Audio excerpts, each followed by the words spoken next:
Soenjo, wat zeggen ze wel op de situatie dat hij nou aan het stieren is? Nee, lees mijn brief en dan heb je meer toelichting Wat krijgen. is voor jou op dit tijd voldoende? Dat is op dit moment genoeg. Want nog één vraag, je had het toch mooi, hè, Vreet, wie je dat Sven, of Tongens, dat Sven Kamer maar die kritiek kwam. Je hoort die bestuursvergadering, heeft dat nou wat verhoren in jouw situatie? Lees mijn brief, die heb ik hem toelichten en dat is genoeg. Voor dit Jij moment. bloei je ook bij En daar die blijf ik positie?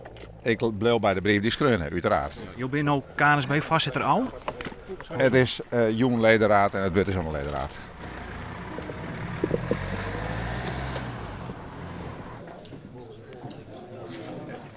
Zoals jullie weten natuurlijk hebben we vanavond een ledenraadsvergadering gehad. Het eerste onderwerp wat aan de orde was gekomen is natuurlijk de brief van Doekle Terpstra met zijn ontslag.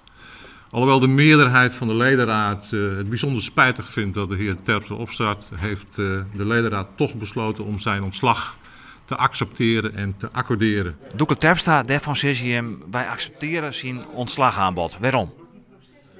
Ja, hij komt er net meer doorheen. En hij is diep teleurgesteld. Dus ja, wat mij er dan nog aan doen.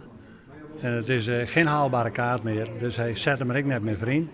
Dus wij zeiden ja, we moeten dat accepteren. We vinden het jammer, uiteraard. Want dan missen we dus wel een voorzitter. Maar het is besloten en we accepteren het nou. Het is dus eigenlijk een verhaal dat je als leider hier nog wel Terpstra graag hebben, in meerderheid. Maar dat Terpstra zelf zijn het van ik look dit niet meer, ik wil dit meer.